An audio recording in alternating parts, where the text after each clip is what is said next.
Milyong-milyong pisong halaga ng iligal na droga. Nasabat ang mga otoridad sa magkahiwalay na operasyon sa Bulacan. Si Vel Custodio sa detalye.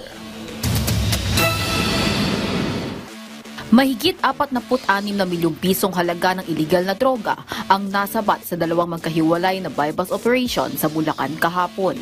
Unang nasamsam ang mahigit 28 milyong pisong halaga ng high-grade marijuana sa barangay Patubig, Marilao, Bulacan, pasado 1:00 ng hapon kahapon. Kumpiskado sa lalaking suspect ang kush na nakasilid sa 28 plastik. Nasabat naman sa hiwalay na operasyon ang kaparehong uri ng iligal na droga na may katumbas na halagang 18 milyong piso sa barangay Santol, Balagtas, Bulacan. Base sa impormasyong nakalap ng otoridad, direktang inaangkat ng mga suspect ang mga kontrabando sa ibang bansa.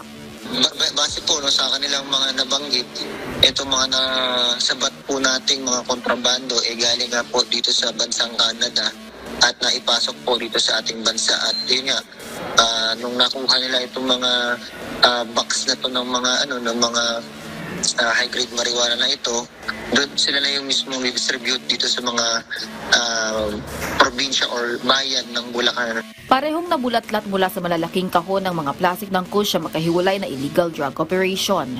Ayon sa PNP Drug Enforcement Group, 4 na beses na mas mahal na nabibili ang kush kaysa sa local marijuana.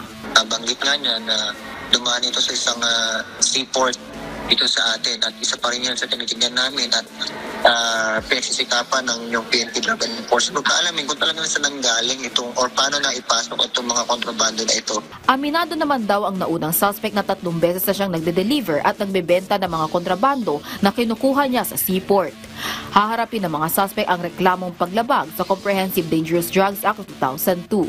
Vel Custodio para sa Pambansang TV sa Bagong Pilipinas.